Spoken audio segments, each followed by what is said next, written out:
So I'm assuming some of you are here maybe because you have a child with dyslexia, you have reading difficulties, or you know someone and you want to gather more information. So I'm going to give you a ton of information. I've got a handout here that follows along with some of the slides. And if you want additional information at the end, we can go over some questions, or feel free to find me on Facebook at Bogdon Tutoring or message me. And I'll be happy to answer any specific follow-up questions if you have concerns that don't get addressed tonight, or just follow-up information, okay? So I want to start with a quote from Dr. Sally Shaywitz. She's kind of the guru of dyslexia. She's worked with brain mapping, and there's a very good book, Overcoming Dyslexia, if you're interested in that. In dyslexia, there is an abundance of high-quality scientific knowledge. So we have not a knowledge gap, but an action gap. And she was speaking at the congressional hearing several years ago to address this. And we've got a lot more awareness about dyslexia now than we used to have. So it's kind of become a buzzword. And I'm very glad to know that, because I was a dyslexia specialist for a few years, and it was not that widely known. And when I moved here, it was even less widely known. Because I was a dyslexia specialist in Texas for 4 years. So really wanting to get the word out and inform everybody, as many people as I can. So this will be my agenda page. We're going to start with this first section here, and I have got a glare that I'm going to have to look at my screen, I guess, because I cannot see that. Can y'all see that okay? No? Okay, so that slide, hopefully some of the other slides are a little bit brighter. So we're going to start with the definitions and myths of dyslexia. There's a lot of myths, and everybody's like, oh, isn't that the thing where people see letters backwards, right? That tends to be the first thing that everybody says or asks me about it. But let's start with how common dyslexia is. It's the most common learning difference. Some studies show that it affects up to 20% of the population. And it's strongly inheritable, up to 50%, and some studies are even showing now up to 70% heritable from a primary relative. Does anybody know anybody with dyslexia, or if you are here for that reason? Yeah? Yep. Okay. Identified? No, he's getting tested right now, but okay. Good. Good. What grade? Fourth grade. Fourth grade, okay. I know a few people. A few, yeah. It's very common, yeah. And when I was teaching, it was heartbreaking for me to not know that much about it. I had kids that were struggling, and I'm like, sound it out, chunk it up, look at the picture, in fourth grade. That's very hard to do with some multi-syllable words. So I was very relieved to learn a lot about it. So I hope that you guys walk away with some information to share with others. All right, so on your handout, I do have the definition of dyslexia. I have some key phrases highlighted in here that I wanted you to really pop out.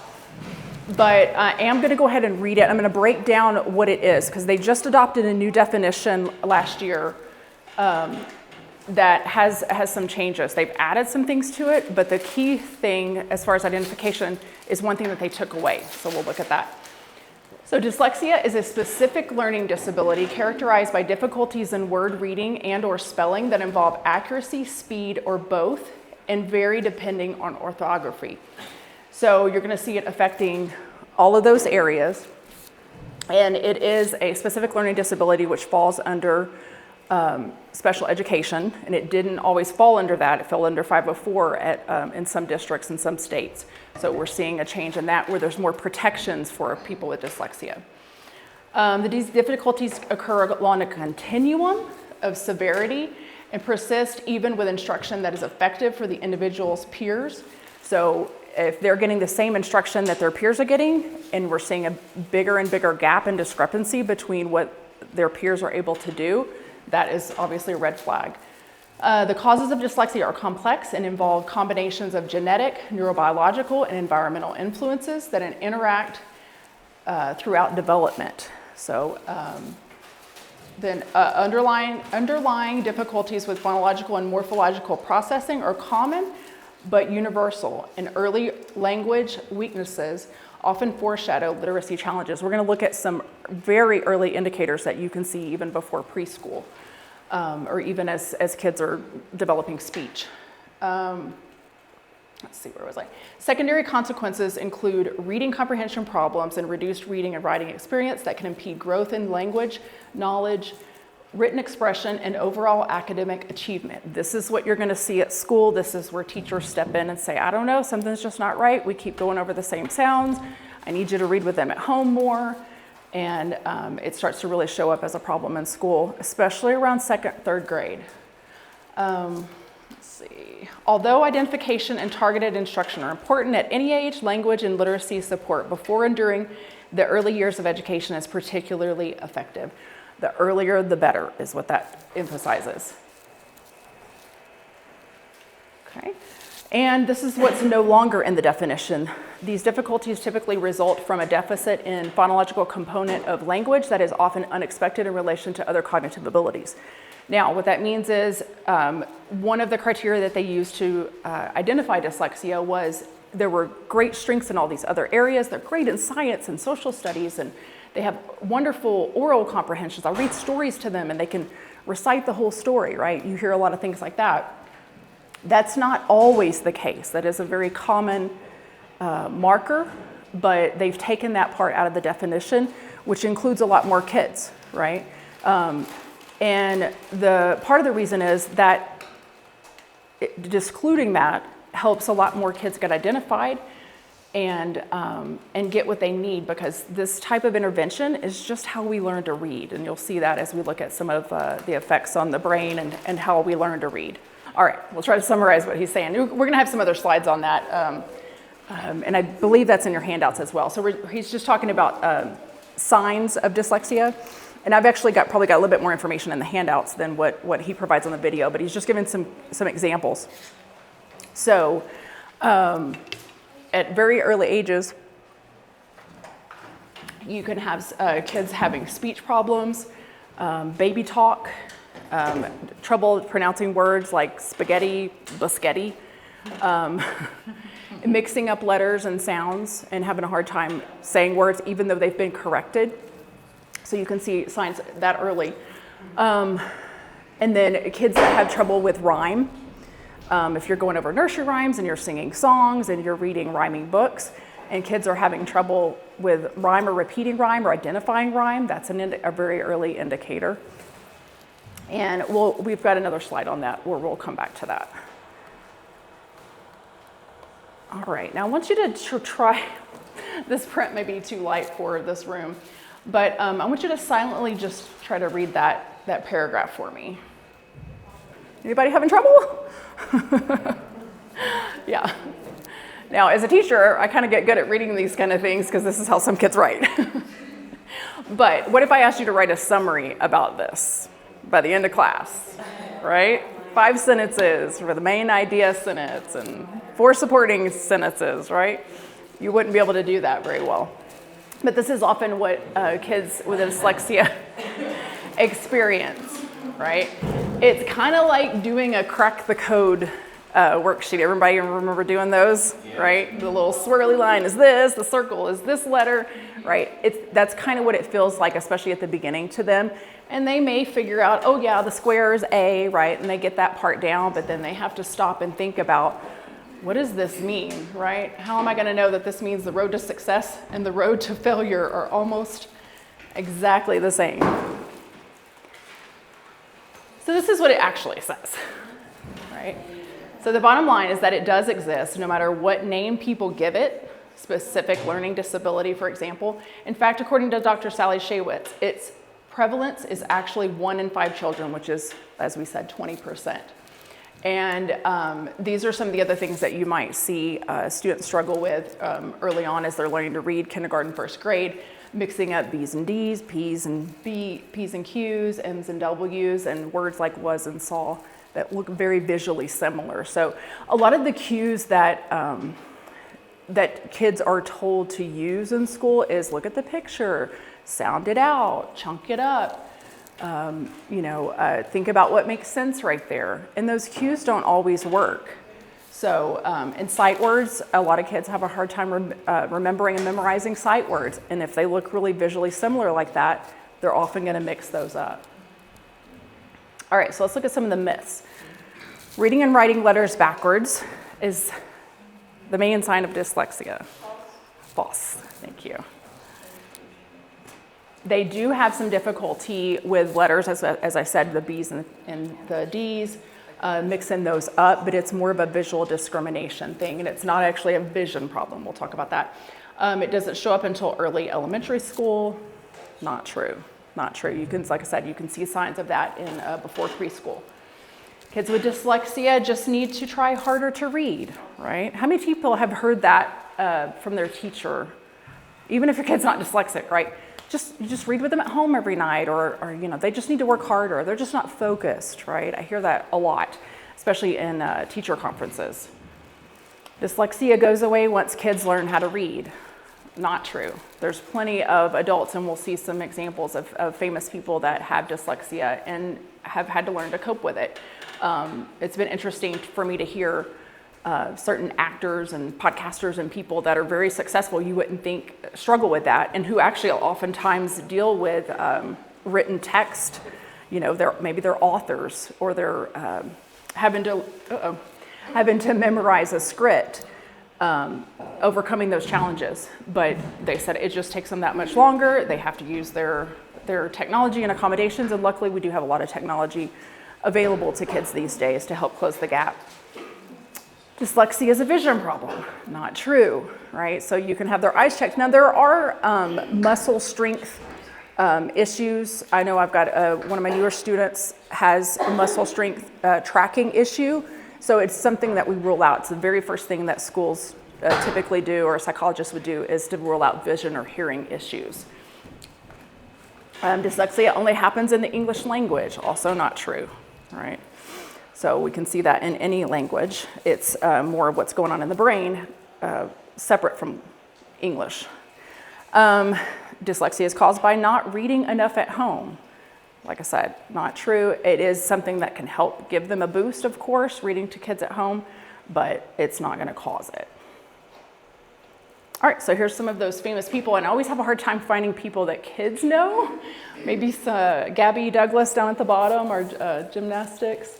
But these are some famous people that are highly successful, right? And there's countless numbers. I hear all the time as I'm reading a book or listening to a podcast, a lot of times people that are dyslexic. I don't know how many of those y'all can see. Will Smith, kids might know. Jim Carrey, Walt Disney, right? So people, they even, Einstein, right? So we don't think of someone who is that capable and smart struggling that much with reading and writing. So we're going to go over some of the dyslexic iceberg, and that's the second slide on your handout there, and the trickle-down effect that you're going to see.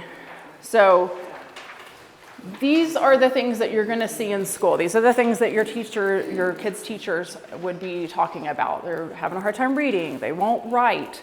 They spell, but I can't read their writing. But that's just the tip of the iceberg, because what's under the surface are those secondary effects that you start to see as kids get older. It's going to start to affect them in more areas. They may have word recall problems, skills that don't reflect their IQ. Like I said, they've got that discrepancy between their ability in other subject areas. Or just, you know, some kids just are really good at Legos and they have this great memory and they're just super curious. Stuttering, their speech problems are very closely tied to dyslexia. It's not a guarantee that they have dyslexia, but there's a lot of overlap there with that and some other diagnoses that we'll look at. Sometimes they'll just do literal interpretation of things. They have a hard time either visualizing or understanding inferences. Memory challenges, social anxiety, and of course that's going to happen if you have trouble reading and your peers are passing you. Attention deficit, organizational challenges, inconsistent comprehension levels. And then here's a few more that I've added and found with some students. Negative self-talk is, of course, going to start to happen. Shame, trust issues, missed academic opportunities, and lack of risk-taking. That's one of the biggest ones that I see, especially in writing. Kids don't want to write. They don't want to take a big risk. They certainly don't want to read in front of the classroom because that's a big risk to them, right? Yet you see them wanting to do it in math, right? Or you see them wanting to do it in other subject areas. So that's usually very telling. It's not so much a personality thing, it's more of a subject-related thing.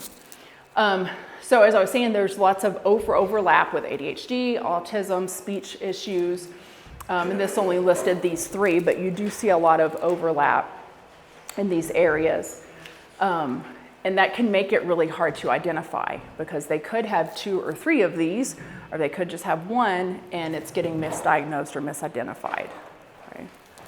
And research shows that 25 to 50% of neurodivergent individuals have multiple conditions.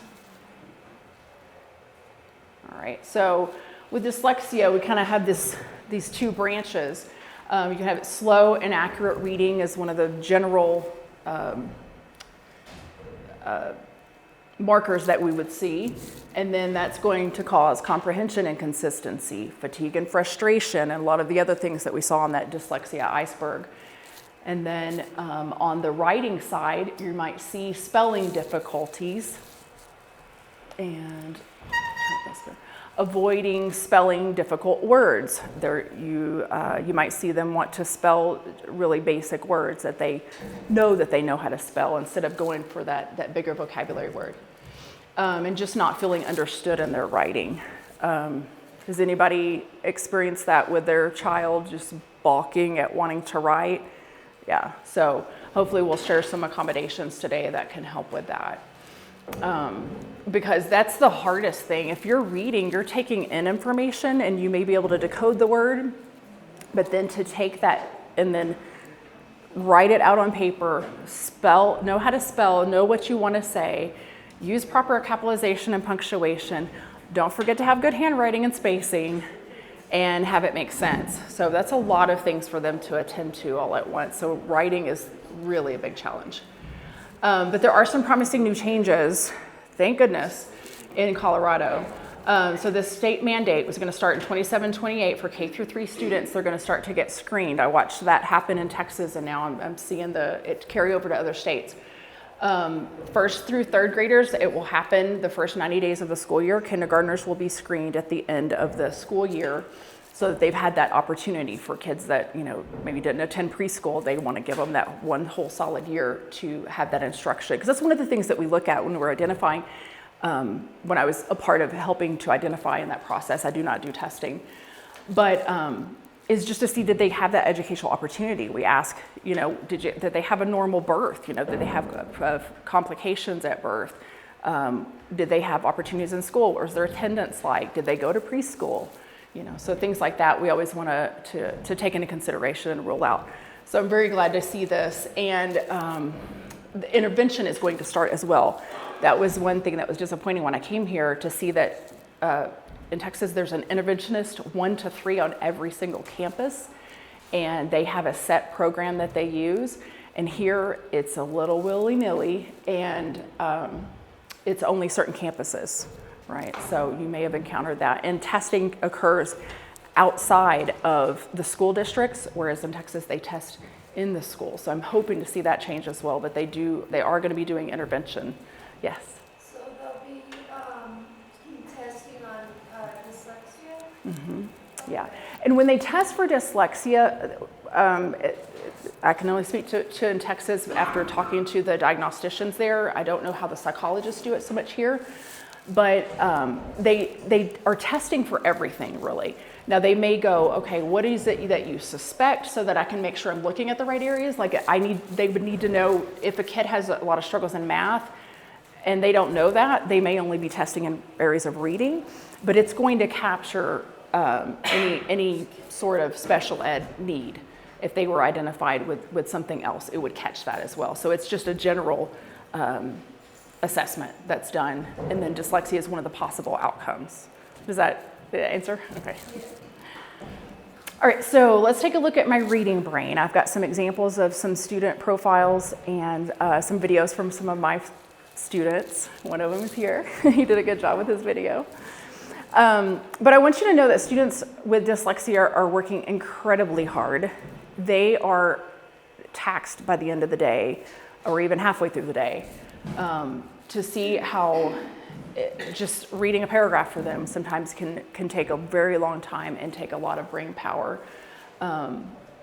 And it's not because of laziness or stupidity. And I've heard that so many times when I was popping in and out of classrooms as I was the dyslexia specialist. And I was, you're in the classroom, you don't know what's going outside of there. But I had a little bit more freedom to kind of pop in and out and come check on some of my students. And I would hear this, oh, he's just lazy. And a lot of times it was boys. He just needs to work harder. He's just being bad. Right, so I would hear a lot of those things in regard to behavior, and that's just what they're seeing. They're not really knowing, especially if they weren't identified. Teachers don't always know where that behavior is coming from. And one thing that I wish more teachers knew is reading is a man-made construct and therefore does not have a designated area of the brain for the reading center. It involves several different areas of the brain, so I'm going to show you that slide in just a second. This is, we are not automatically wired for reading. We're wired for speech, but not for reading. So we have to use several different areas of the brain. So you can see like frontal lobe, they've got the picture of the bird here, like you see you speaking.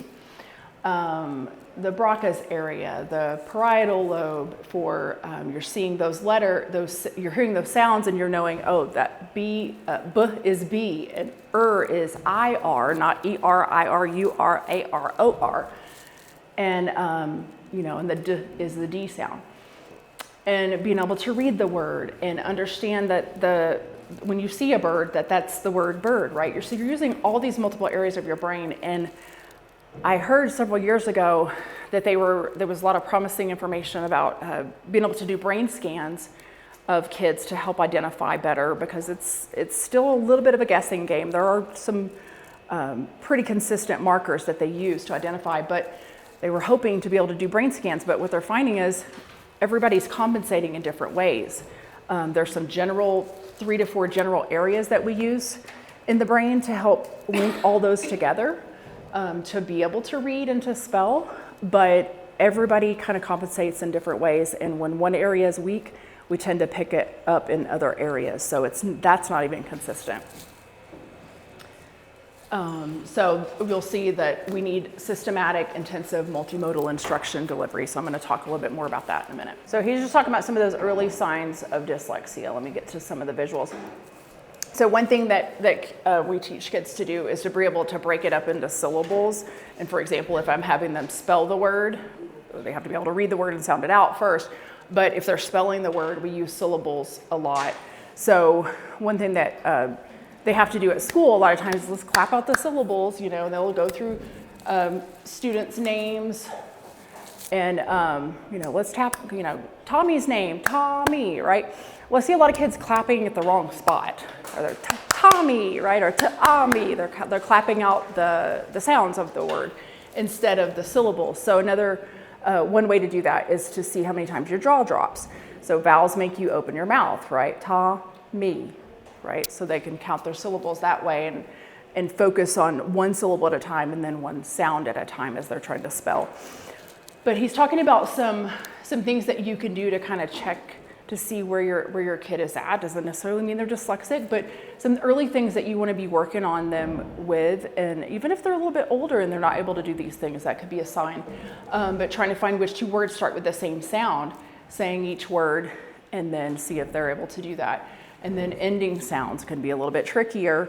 Middle sounds are the hardest, right? So we work with, this is called phonological awareness. These are things that you can do in the dark, right? So they wouldn't be reading these words, you would be saying the words and then seeing if they can identify which one. Fright and frame have the same beginning sound, right? But this is gonna be really tricky for them. And it would always surprise me when I was helping to do assessments or screening, and you've got a 3rd or 4th grader who couldn't rhyme, couldn't identify the beginning sound of words. What does fright start with? and they freeze. They couldn't answer the question sometimes. So even some simple things like this can really be a big red flag for older kids. So he's talking again about like words that rhyme. Does fly and funny rhyme, right? And you've got kids that will say yes. Puddle, huddle, and they can give you a thumbs up. Puddle, huddle rhymes. Fix, dish, you know? So you're listening for the vowel and everything after it to see if that's the same. And that can be tricky. Now, we don't want them to see the words because words can look very different and still rhyme, unlike puddle and huddle. So that's something that you could just try at home. And if you want links to the video, I'm happy to send those to anybody. That's my biggest thing is we shouldn't use a wait to fail model. I would hear that with teachers all the time, or the schools. Sometimes the teachers were begging for it, and the principal's like, no, they haven't really had enough intervention. Let's have them do RTI for a little bit.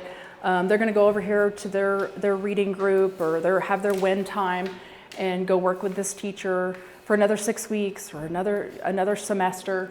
And it just prolongs things in some cases. Now, sometimes you need that data. You need to know, okay, I've tried these things, they're not working. Now let's see if there's something else going on. But they're not just gonna automatically catch up with more time. So that's one indicator that can help you if you're like, oh, we've tried a bunch of things, this is not working. So preschool, you turn it a little bit, I think you may have bumped it. So preschool, you'll start to see mispronouncing words, Betty Tear instead of teddy bear. And that's even hard for me to reverse that, but it's easy for them. Using general words like thing and stuff for familiar objects. They can't recall the names of stuff. Hard time learning nursery rhymes or songs, lyrics that rhyme, especially the alphabet. Kids that have a hard time singing the alphabet, or to know what letter comes next, they have to sing the alphabet even as they get older. That's an indicator.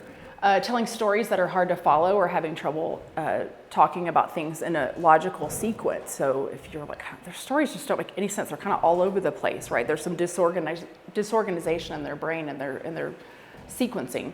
Trouble following directions can be a big one, and that can be an indicator of ADHD or a kid who's just distracted. But you know, when you get several of these together, though, that's when it's red flags. And I'm sure every kid has done at least one of these at some point in preschool, and then maybe they outgrow it by kindergarten. So those are the things that you just have to kind of keep an eye on. K through 2, you're going to see them having trouble learning letter names and sounds that they make, confusing letters that look similar, like we talked about, struggling to read familiar words like cat, substituting words when reading aloud, like house, when the story says home. That's where they're starting to use meaning or pictures more instead of actually sounding it out. Substituting words when they're reading aloud. Oh, that one. Trouble separating the individual sounds in words and blending sounds to make a word. And trouble remembering how words are spelled and applying spelling rules in writing. As far as like the blending or the segmenting when they're trying to spell a word, if you think about it, they're having to not only know, kind of like we saw the crack the code, know what sound does that letter make, but then I have to know what sound the next few letters make, blend those together, and then go, is that a word, right? And sometimes they're saying the wrong vowel sound and it doesn't sound like a word, so you can imagine how frustrating that would be. And then as they get older, you're gonna see them confusing and skipping small words when they're reading aloud, because they're trying to kind of just like make up some things as they go sometimes. Or they just skip it because they don't know it. Trouble quickly recognizing common words, like sight words, sounding out new words, struggle to explain what happened in a story because they're getting bits and pieces of it, but they're not getting enough of the story to be able to retell it. Poor spelling and spelling the same word different ways on the same page. That's a big red flag. And then avoiding reading or getting frustrated or upset when reading. Or if, you know, especially if they're spelling the same word different ways and you know that you've gone over that, or you know that that's a pattern that they should be familiar with, we don't want to hold them accountable for something that maybe they haven't had instruction on. But by 3rd grade, you know, you know what they've been exposed to. So he's a 6th grade student I've been working with for a few years, and he's actually getting intervention 4 days a week in school, and middle school has really been a challenge for him. I've been in communication with his mom back and forth quite a bit because 7 different teachers, you can imagine 7 different expectations, and lots more writing, lots more reading, longer assignments. So we've had to really tweak his accommodations quite a bit to help him. And then just to get all the teachers on board, because there were 1 or 2 that were like, oh, well, we don't want that to be considered cheating, or I can't give him extra time because he could go get the answers and come back the next day to finish the test. So it's really hard to get, he's bought into it, he's really advocating, and his mom is advocating for him, but getting teachers sometimes to buy in is really challenging. Just mostly because I've been there. They have so many different kids with so many different accommodations, and when they have, I mean, typically anywhere from 10 to 15 accommodations, that's a lot to keep track of. And if the kid's not self-advocating, then it really becomes a challenge for them, because they don't want to use them sometimes in front of peers. And that was one thing that a lot of my students have struggled with. They don't want to look different, especially in middle school. Now, this one is a 3rd grader. Hi, my name is James, and I am in 3rd grade. I am also dyslexic. Have you always known you were dyslexic? No. What was it like before you knew? Before I knew, my friends didn't make me feel good, and I felt like an insignificant little man. Learning to read easy? No. What was that like? Learning to read was kind of the opposite of a fun roller coaster. It's a roller coaster, but it's terrifying and is a lot of money and is not an experience you want to go on again, and you won't. What did it feel like when you found out you were dyslexic? Well, it made me feel good because I had a reason that I wasn't good at these things, and I didn't feel dumb anymore or like an ass. What's your favorite thing about being dyslexic? My favorite thing is probably the creativity. Tell me more about that. I think of crazy things that I don't think anyone else could think of. Oh, and my mom showed me this on her Facebook. There's a man, he's an actor, and he's the slowest at reading his scripts, but he can act it out the best. Do you think that dyslexia helps you with any of your other classes? No, except for science. Science is really fun because the words in the books are mostly vocabulary words, and I'm great at that. Anything else you want to tell everybody before we go? I need you to ask the questions. What grade again? 3rd. Okay. Yeah, and I've been working with him since 1st grade. He's great. He's fun. Animated. Very, Personality. very precocious. I yeah. love it. He and mom has been very supportive. She's reading books at home about dyslexia. She's bought him. I'm going to share with some of those books at the end. Some decodable books that she told me about. He's loving that are Minecraft books. Yeah. We have those. Yeah. I haven't gotten. I saw pictures of them, but I haven't gotten to see them. But she said he loves them. I have them all. Oh, good. So good, yes. Good. And mom's tried different things. Like there's this, I can't remember what it's called. I can send it to you if you're curious about it. But it's a head device where it's kind of like a headset, and he speaks into it. Or there's a microphone that's extended where I can speak into it, and it's it can be for kids that have trouble hearing, but someone developed it, and it can help with sensory input. And it kind of has some vibration to it, and it's kind of connecting directly to his brain from the videos that I watched about it. It can be really fun. It may be a tool that we have to try again later because it's really fun to go boop, boop, boop, boop into the microphone.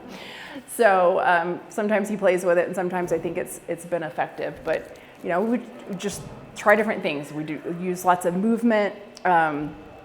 He's got like a whole area downstairs where I tutor him, and he might be rolling across on a skateboard on his stomach, or throwing a hatchet with his left hand as a kind of a brain break, because we found that bilateral movement, that cross-body movement, or just using two hands, has really helped him. He sees an OT and occupational therapist that has helped him with some of those tools to help activate his brain, and it's really helped kind of just reset him and get him back on track for tutoring, because he's very active.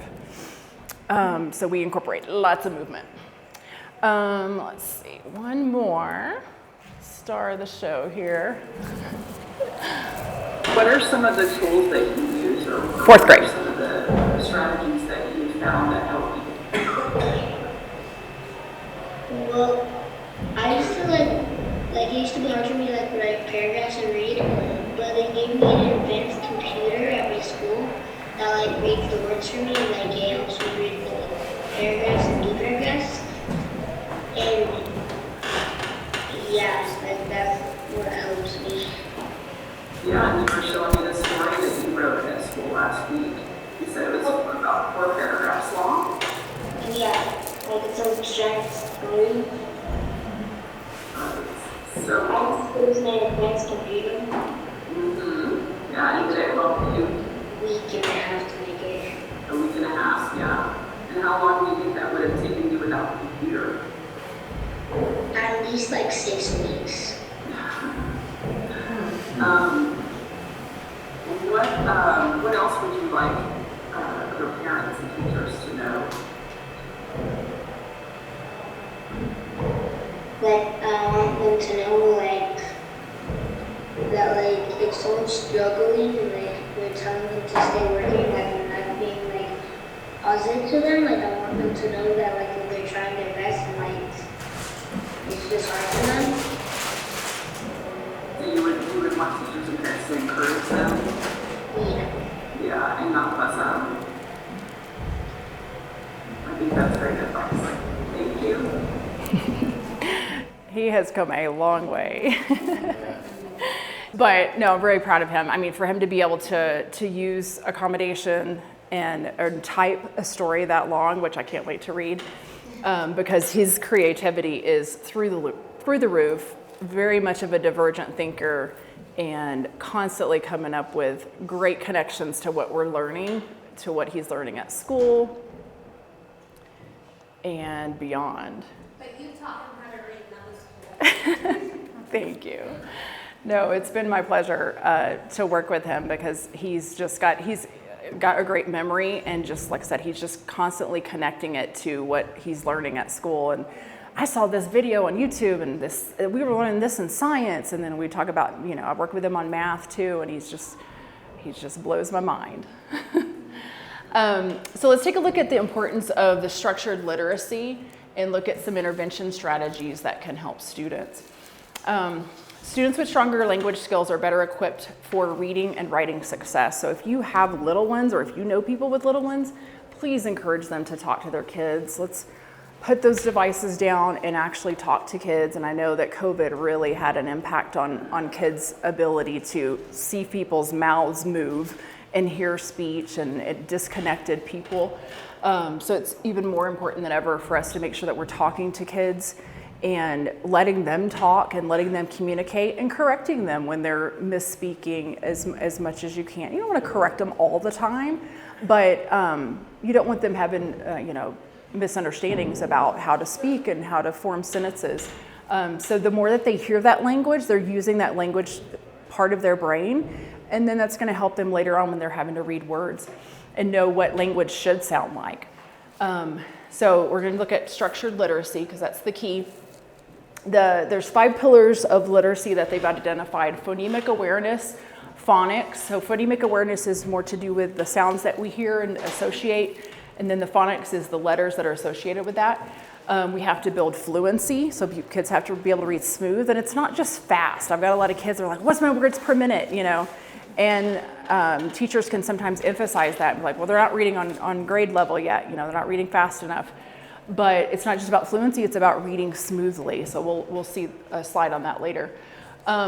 Understanding vocabulary, just exposing them to a lot of vocabulary and opportunities and a variety of books. But a lot of that can just be done through talking to them. And then comprehension, of course, is going to be one of the pillars of reading. But phonological processing and awareness is going to be that, what we saw earlier with the rhyming and the listening for the beginning and ending sounds and words, and being able to identify that and discriminate that. And being able to do things like substitute sounds, delete sounds, cat without the k, at, right? Or cat but change k to b, bat, right? Those are things that you can do at home. So they're going to naturally go through some of these stages, and if you start to see gaps and deficits at these stages, those can be red flags. And a lot of these things you can see are happening before they even get into school. Listening and speaking skills, rhyming awareness, and ability to do oral wordplay like I was just talking about. Syllable awareness, can they hear the syllables in words? You've got some kids that can't identify their name. I had a 8th grader that I've been working with for a while tell me that. She's like, I couldn't recognize my name when I was little. And then on the onset and rhyme, and that's more to do with the sounds that I was just talking about, cat, bat. And then as they get into age 4 through 7, and they're in school and starting to learn how to read, that phonemic awareness and linking that to print, and then sounds and letter relationships, and then they're going to be expected to be reading and spelling a lot more as they get to age 7 and beyond. All right. And how many of you have noticed any difficulties maybe with your own kids, or maybe nieces, nephews, or friends' kids? Yes, especially he has a speech delay, so I don't know if that's the problem why it's hard for him to read, or is it this? Yeah. So we moved from California 3 years ago, and it was during COVID, and I felt like I should have held him back. Yeah. Because he didn't learn anything during that time frame, I believe, and but then coming to Colorado, I've been trying to get him to get tested, and it took me the 3 years that we've been here to finally get a teacher to listen and push it through. Yep. That's what I'm seeing here. That breaks my heart to hear that. So I'm glad he's finally getting tested. And it can be really tricky when they have speech issues. I always have to take that into account. A lot of times that's the first thing that they get identified with. So it's so obvious, right? They're speaking and you're like, I can't understand them. So they'll go through that process first. And that's where that targeted, I think it's speech, right? We have speech issues, but could you test them for everything, right? So you can open up the assessment to include other things. But those speech impediments can really get in the way of them speaking and saying words correctly, right? They're trying to read and it doesn't sound right, but is it more of the speech, or is it they can't read it correctly? Yeah, and then he'll get frustrated and say, that's what I said. And I'm like, oh, okay, I'm sorry. I just didn't hear you correctly. Right, and that's really frustrating. When the kids have speech issues and dyslexia, that overlap is really tricky because you're not sure if they need to be corrected or not, or if it's more of something that needs to be handled in speech. I've seen that. Yeah, I follow different groups on Facebook where I've heard that question a lot, like, where do I go? My doctor's not listening to me. Who tests? And then, who takes my insurance and Medicaid? Because I've heard it costing up $300 to $500 for testing. Yeah. So, and that's the frustrating part. In Texas, they do it in the school, on the campus. You just have to request it. If you request it, they have to do it. So I'm hoping we get to that point. They don't have to do it if you request it. They just drag their feet. Yeah. They're like, oh, let's try these things 3 first. Since he got here, I said he needs to be tested. And Yep. it's frustrating. Yeah, I hear it over and over. So all students require a structured reading approach. This is all students. We all learn to read the same way. And when it comes to reading, we all have roughly the same brain and the same constraints when we're learning to read. So that structured literacy approach is what's beneficial. So we'll look at some examples of what that is. And some just need more of that, but we all need it.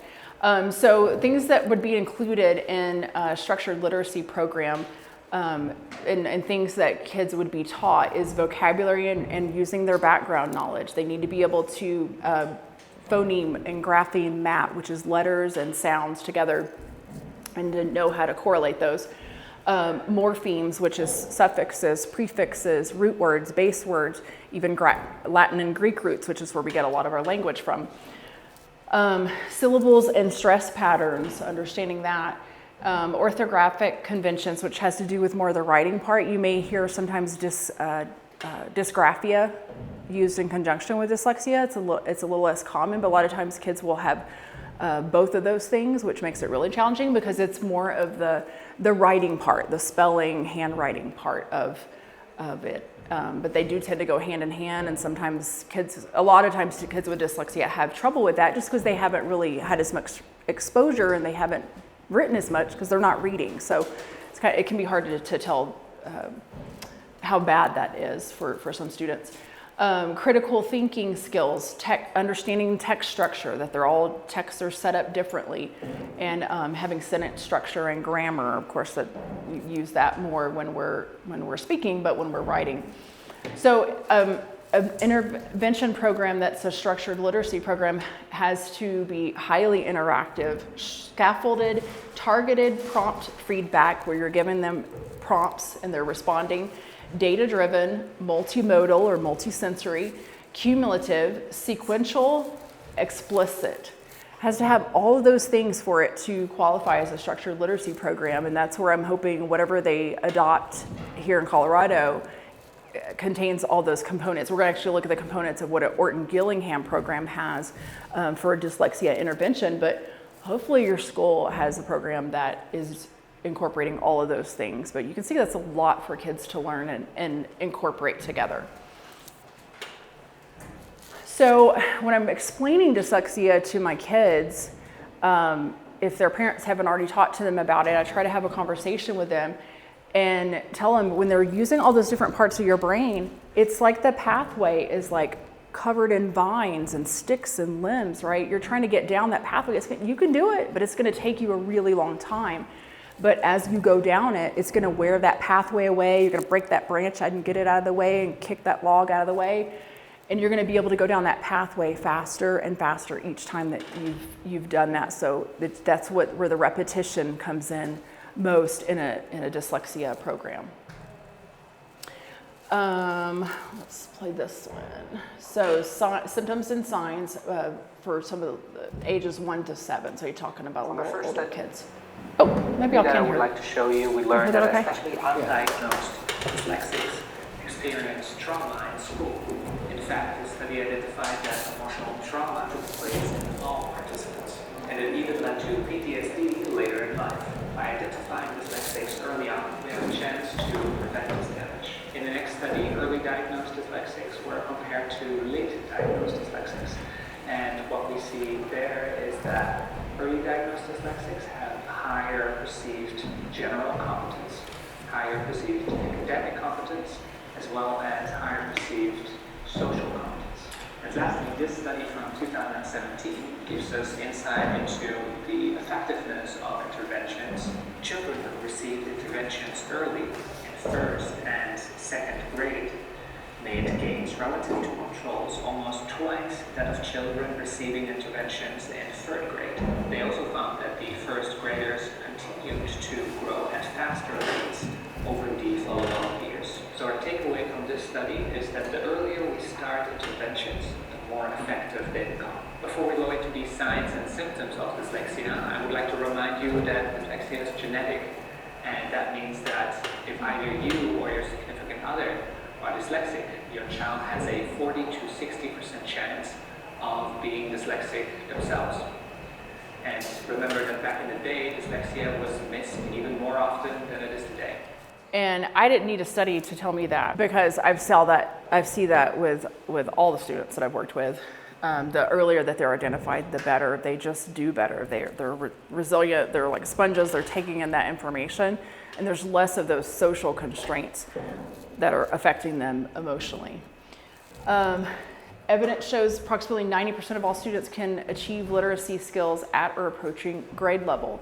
Dyslexia is gonna occur on a continuum. You've got really severe that are gonna need a lot more repetition and intervention, and every trick in my bag, trick that I have in my bag, I have to pull out, and then other kids that have great memory and they pick up on it much faster. So just understanding that it's not gonna look alike in every kid. So let's take a look at some of that multimodal learning. This is where I'm hoping you guys can take away some good information for any kid, not just kids with dyslexia. So this is going to be more multi-sensory learning. And this is all part of that structured literacy. It has to be explicit and systematic. It has to be at a quick pace, involves spiral review. We want 80% accuracy mastery, interactive and multi-sensory, frequent responses from student. I want to hear from them. It has to be data driven, and then connect new learning to their old learning and new learning. So in an Orton-Gillingham dyslexia intervention program, one of the must-haves is alphabetic sequence. So we do things with letters, like I said, not singing the alphabet song, but knowing how to say the letters, and knowing the sequence of the letters, identifying upper and lowercase letters. So we work with the alphabet quite a bit at the beginning. And then phonemic awareness and phonological awareness as well. As the phonological is what we can do in the dark. Phonemic is tying it to the letters.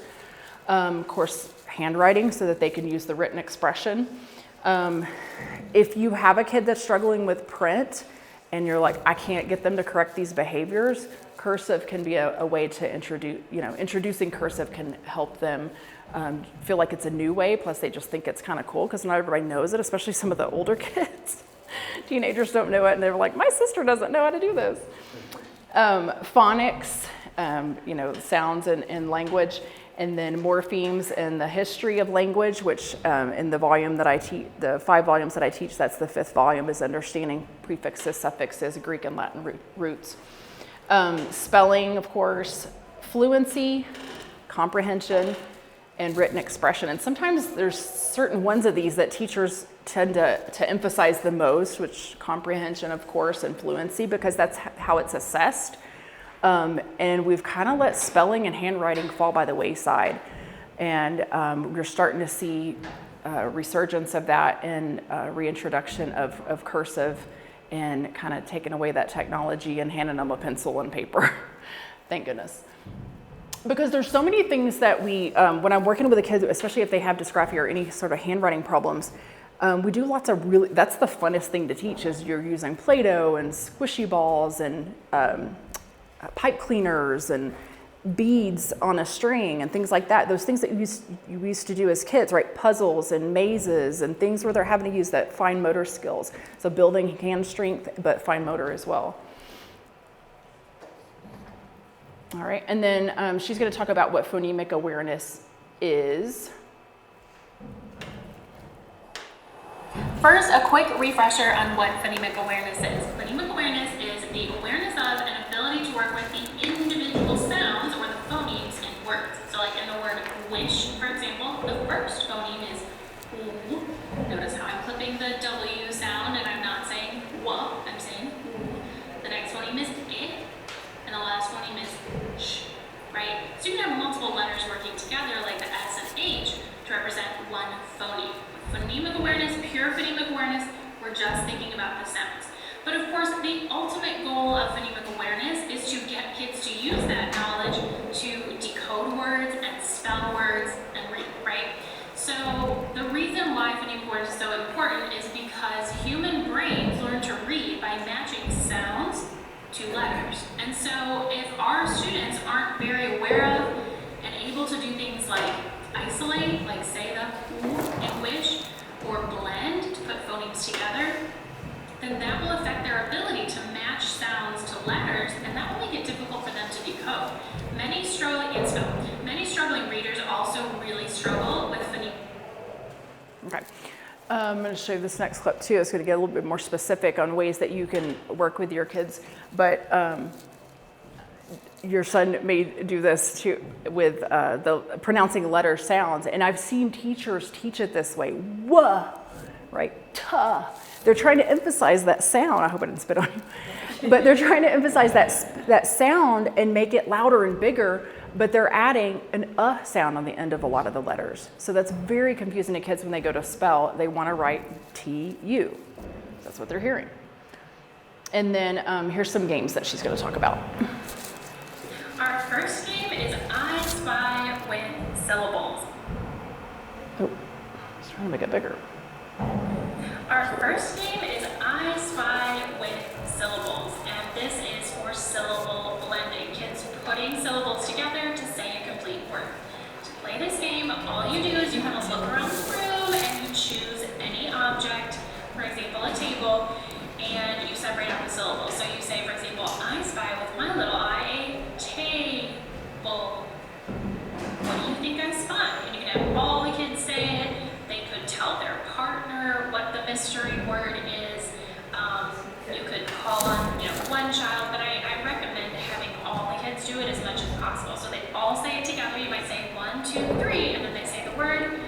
Or, like I said, you can have them tell their partner. So I Spy with syllables is game number 1. Game number 2 is Stomp My Sentence. So this game is really good for working on awareness of word, concept of word, and kids being able to identify the individual words in a sentence. When we speak, we do not talk like this, right? So it's not always clear, like our words kind of go together, and a skill, kids being able to hear and identify individual words, that's important in developing their phonological awareness, especially important when they're writing. So to play Stop My Sentence, all you do is you make up a sentence, you say it out loud, the kids listen, and then the kids who are standing are going to repeat your exact sentence, which in itself is good practice, right? And they are going to stomp one foot every time they say a word. So for example, if the sentence is the hen that lives at the farm, they are going to say, and stomping, I'm just kind of showing you with my hand, the hen lives at the farm. So they're stomping each time that they hear a word. Game number 3 is rhyming action words. Now, what you do is you read one of these sentences. I'm going to actually read some to you that I have written down. You read one of these sentences aloud to students, then you have them repeat the entire sentence and act out the action word at the end. So you'll see what I mean in a second. If you want to pause this and grab a sheet of paper, feel free to do that, because I'm literally just going to read you these sentences. All right, number 1 is bump rhymes with jump. So then, of course, they jump. So you say it, they repeat it, and then they jump. Fun rhymes with run. So, of course, they pretend to run in place after they've said the sentence. Keep rhymes with leap. Trim rhymes with swim. Talk rhymes with walk. Hip rhymes with skip. Fit rhymes with sit. Fist rhymes with twist. I'll try to copy these and remember to put them in the caption for you too, but those are some sentences. Of course, you can make up your own, but it's a great way to get kids repeating your sentence, which again is a really important skill in itself, but it's also about having them hear rhymes. This is especially good for when you're first introducing rhyming to students. They just need to hear words that rhyme. And you can also ask them after they've repeated the sentence which words rhyme. So they would say like bump and jump. So have them identify the rhyming words as well. Game number 4 is mystery word, mystery category. So the first thing you do is you choose a category that's going to work well. So for example, fruit. And you're going to need words within that category that are 1 syllable, because this is going to be a phoneme blending activity where you say individual sounds and kids say the whole word. So you've chosen your category. Don't tell your students what category it is. Let's say you've chosen fruit. And then within that category, you start giving them different words to blend. So for example, you might say, kids repeat those sounds. They also say, and then they blend, plum, and they tell you the whole word. Next, maybe you're going to do grape. You say, grape. And then the kids have to say, grape, and they have to blend to say the whole word, okay? Do maybe like 4 to 6 words in that category, and then once you've done that, then say, okay, what's my mystery category? And the kids have to raise their hand can and saying what your theme was, okay? You could do transportation, you could do any number of categories. My last game is called Karate Chop It, and it is used to get kids practicing segmenting, specifically phoneme segmenting. So segmenting is taking a word, breaking it into its individual sounds, like hat becomes at, okay? So for this game, you gotta be safe, kids need physical space, so only play this if you have a large enough classroom and kids can kind of spread out. And so you give them a word to segment, so like with hat, they would go chop, at, chop, chop, or whatever kind of like karate motion they wanna do, okay? So it's just physically like they're practicing breaking up the word and they're also saying the phonemes. And they could also kind of do that on their arm. You might see teachers teaching that with sounds and words too. Just anything that's involving multiple senses is always going to stick a lot better. So I always tell my kids, like, don't just listen for the sound, watch my mouth, feel your mouth. So doing 2 or 3 senses at once, it's going to stick a lot better. Any questions about any of those? No? Okay. So pretty fun, easy things that you can be doing at home. And these are a lot of the things that we do when we're screening or assessing a kid too. So very similar activities. And that's what I was just talking about here is just paying attention to their mouth.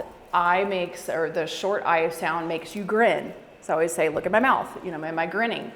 And then the E is gonna go, right? So they have a hard time distinguishing the short I and short E sound for some reason. Even kids that are reading really successfully sometimes will mix that up. So those cues like that, and even getting a mirror and having them look at their mouths and see what it's doing. And we talk about what's blocking the sound, right? Vowels are gonna make you open your mouth, and consonants, something's blocking the sound, your tongue, teeth, or lips. So we have hand signs that we do to help them remember that. So listen to the following words and tell me what sound is the same. Crutch, and then I would have them repeat that. I'm trying to remember what words are on my screen. Catch, right? And they would repeat that word. Hutch, repeat the word, and then they would say, oh, ch sound is the same. And then they would listen for, okay, where do you hear it in the beginning, middle, or end of the word? And you'd be surprised how hard, even some of those activities that she was showing on the video, them distinguishing, that's one of the first things that they have to be able to do is not only count syllables in words, but the words in a sentence. If they can't stomp that out and stomp for each word in the sentence, that's a big red flag. So that would be the first part. And then we're listening, and then we would list them on here to show that it's at the end of the word, and then we code the word and mark it up to see that TCH is working together, the T is silent, and that letter combination is different from CH because it only comes after short vowels, right? So they learn all these different generalizations. We say rules, but it's usually a generalization. And then we're gonna mark that with a breathe, which is that short vowel sound. So these are all the things that they have to go through to be able to read words. You feel free to incorporate any of these at home, but these are some of the things that I actually do in tutoring each time. Is they're listening for those sounds. You can see CH is at the beginning, middle, or end. TCH is only at the end of words unless there's been a suffix added. So just understanding the difference between those. And then we'll introduce a card. They have a riddle, and they would repeat that card, you, umbrella, 3 times, so that they can start to associate the pictures of the letter and the sound together. And then we start to group all those cards and notice there's all these different syllable types. There's the vowel consonant E or bossy E, silent E. Open syllables always end in a vowel. Vowel pairs are side-by-side vowels in the same syllable. And then there's special situations. So we have cards for those. And these are just some of our cards. And then all of those are put together and to help them read. And of course, these are decodable texts. And I'll show you the Minecraft one I was talking about. But you can see these are mostly short E sounds and sight words. So that they are going to be a lot more successful and be able to read more of the words. Be surprised, those level 1 readers that you get at Target or Walmart, those have some really tricky words in them with a bunch of different patterns. So I do not recommend those. You really want to look for decodable text. And so they have to understand that there's 6 syllable types. All words are made up of these 6 syllables. And then we code the word. like we did here on the screen, to distinguish, is it making a short vowel sound, a long vowel sound? Is it making the schwa, where it's a lazy sound? We play lots of games. WordWall is a great website. If you just go to the WordWall website and you type in a skill, it doesn't bring it up. It'll say you have to log in. But if you just type in WordWall and a skill like short A or silent E or whatever, it's got lots of science and it has a ton of stuff on there. It's not just for dyslexia or for words. I've seen like things for other languages on there if someone's learning Spanish or vocabulary terms in science. So it's a really good website, WordWall, and then type in the skill. If you Google it that way, it'll bring it up. And then we do, like I said, we do hand signs. So I teach the kids to do some hand signs to help them remember the 6 syllable types. And I'm gonna start going a little bit faster just so we don't run out of time, so I can go back to anything that you guys have questions about. We work on letter formation if they have trouble with handwriting, tracing it with their finger, tracing it in a bunch of different materials, beans, rice, you'll see sand on here. Using posters and cues and songs to help them remember back of the B to draw that first, or help them remember, do we start with the bat or the donut, right? Or for a D, you might have C, a C makes a D. And then they love puppets, right? So I'm sure you have some of those around. If they have trouble spelling, they can pop out the sounds and know that there may be a certain number of sounds that you've popped that may not correlate with the exact number of letters in that word. And then these are Elkonin boxes or sound boxes. You could easily create that or print that off at home.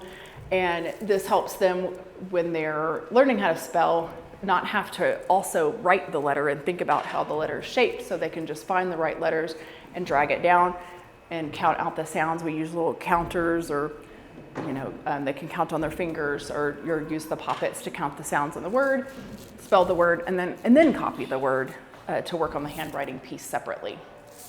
But yeah, writing in sand. And then I provide my students with a sound book for all the sounds that they've learned. You can see how many different sounds.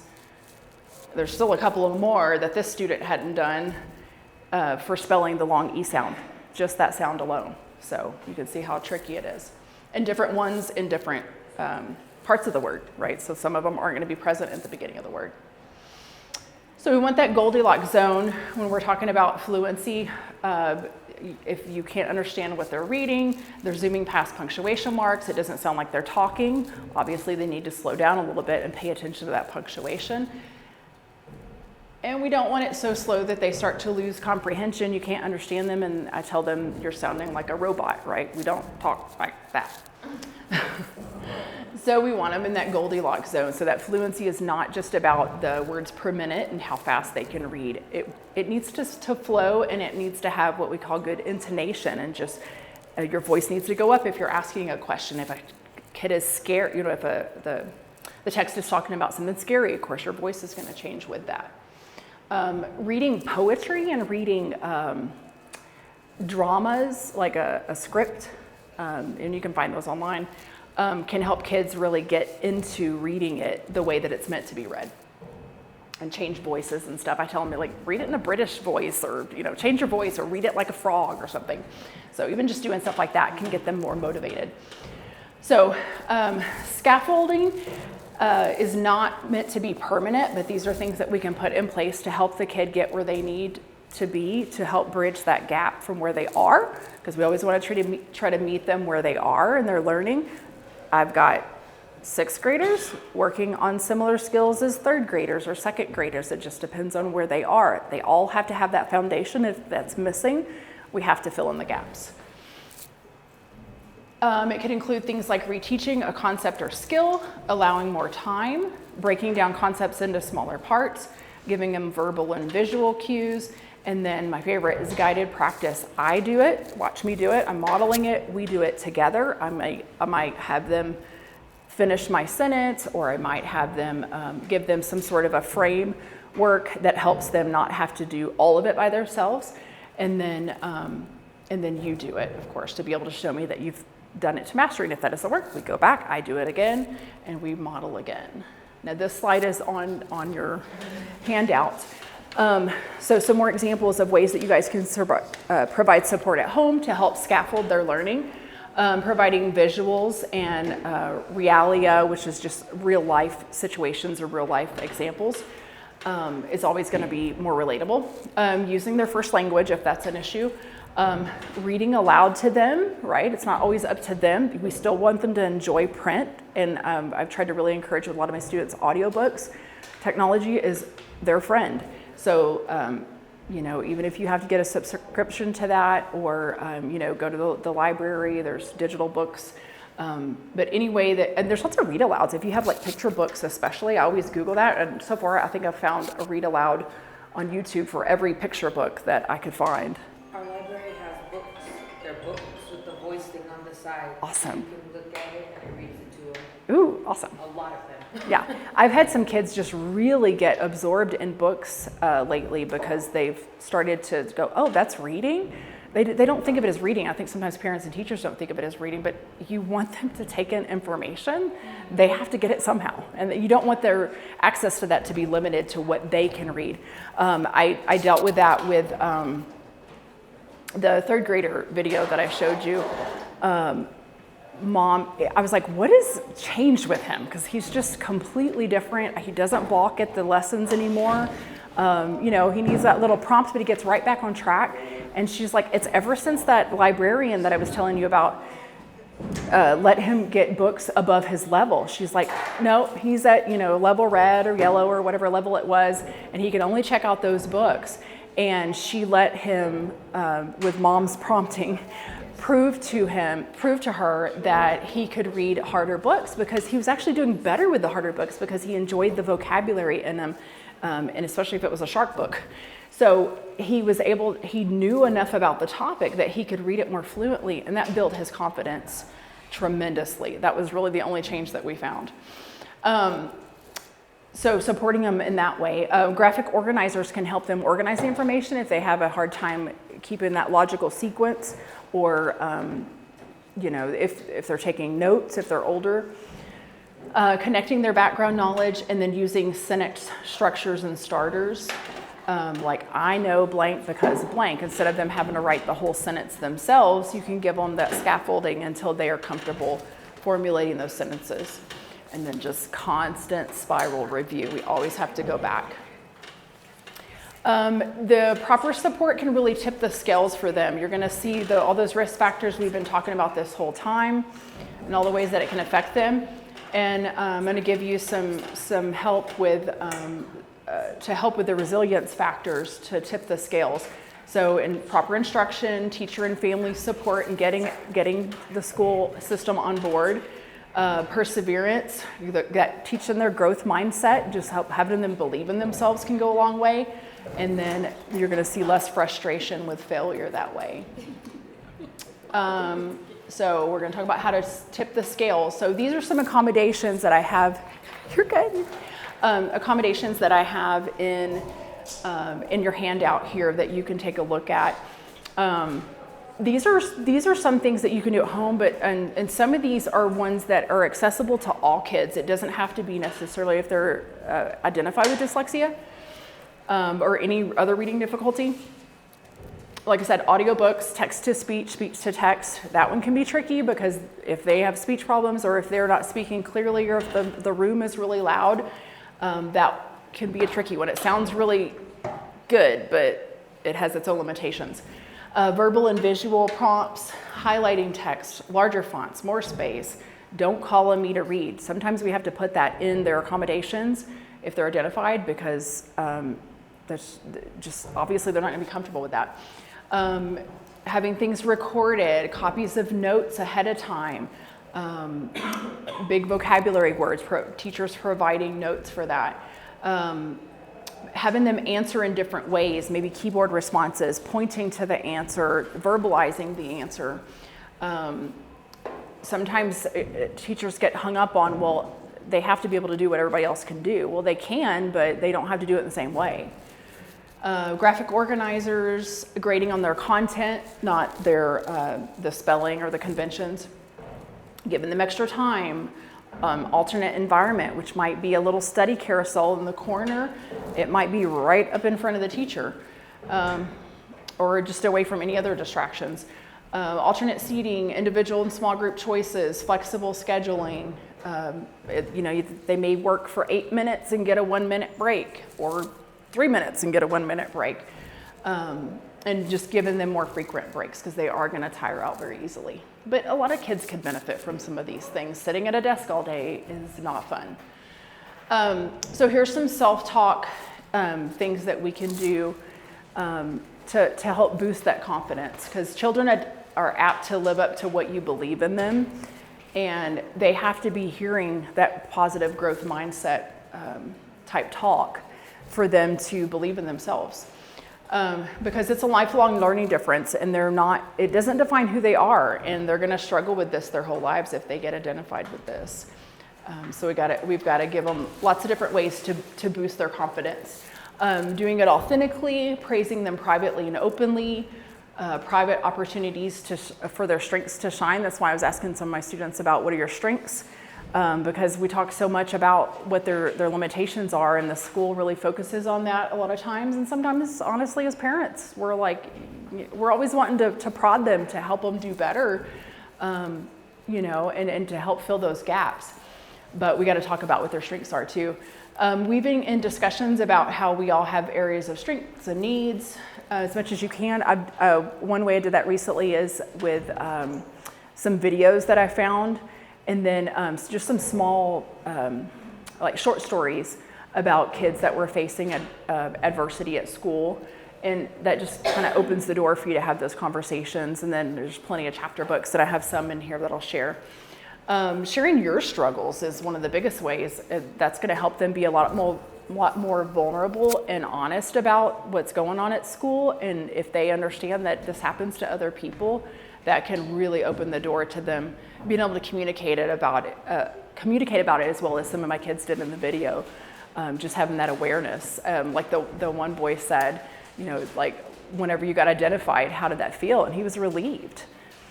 Acknowledging their efforts and their small wins as well.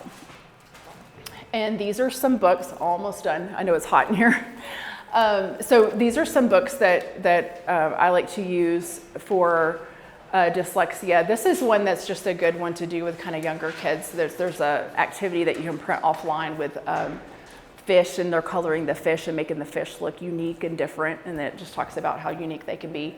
More specific ones with dyslexia. This is an author that I love. Lots of really good picture books. Thank you, Mr. Falker. I read that the first day of school every year, and the kids loved it, and we referred to it all year.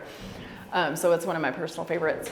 But she had dyslexia, and it's about her struggles with dyslexia, and you don't know that she's the author until the end. But she's written lots of children's books.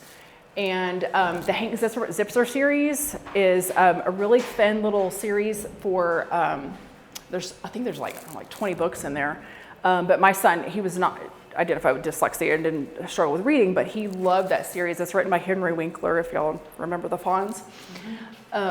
Because he had dyslexia, like severe dyslexia, and he wrote these books to help kids. So it's about a character that has dyslexia. And then you've got some older chapter books here. Fish in a Tree, I'm reading that with one of my students right now. So these are some older chapter books for older kids. But there's tons out there. These were the ones I was talking about with the Minecraft. Let's Read with Alex and Steve. It looks like there's only 7 in the series so far. I'm hoping they come out with some more, but it's kind of got like alphabets, letters, short vowel sounds, word endings, digraphs, silent E. So it takes care of some of those, but mostly if it gets kids reading and it builds their confidence because they can handle more of the words and it's Minecraft, why not? Let's see, who was that one? So Rita Lott, yeah. Rita Lott, Ritalott. One of my parents just told me about that and said he loves these books. And then these are just some books to help you identify strengths. I think I put that in the handout as well. If I didn't, let me know and I could send it to you. And then that was my last slide. Any questions? Anything I need to clarify? No. All right, well, yeah. Yeah. I homeschool my children. Mhm. So when if one of my children had dyslexia and I wanted to help them because I'm a teacher, what are some websites or flashcards or that you can recommend for me to help? It's hard to find a lot of good materials out there that you don't have to pay for, because I've searched for them in building my tutoring program. Try to do lots of things on the free or the cheap. I'm right on time. So that's very difficult. I can help you research that a little bit if you want.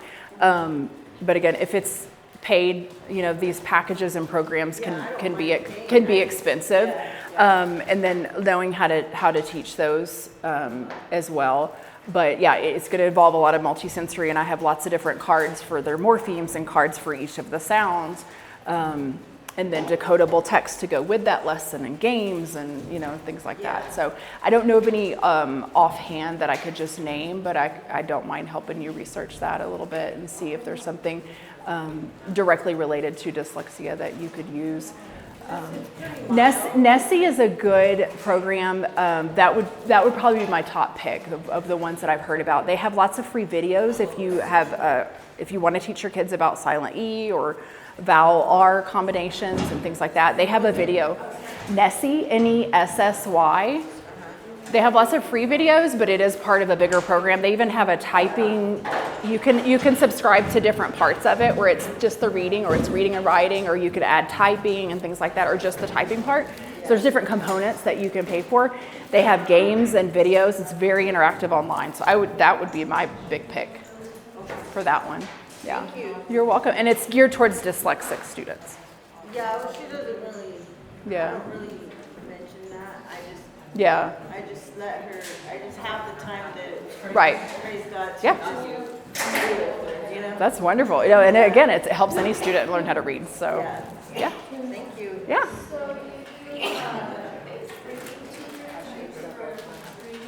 Yeah, I do private tutoring. All of my students are either dyslexic or suspected dyslexic, and I work with them on math, some of them as needed, but mostly for reading and dyslexia intervention. So I have virtual students, in-person students, still in the Springs. I just moved to Pueblo West a few months ago, but I'm looking into doing some groups with kids in the Pueblo area, and trying to do some small groups if I could start everybody at the same group and level, but right now it's all individual one-on-one.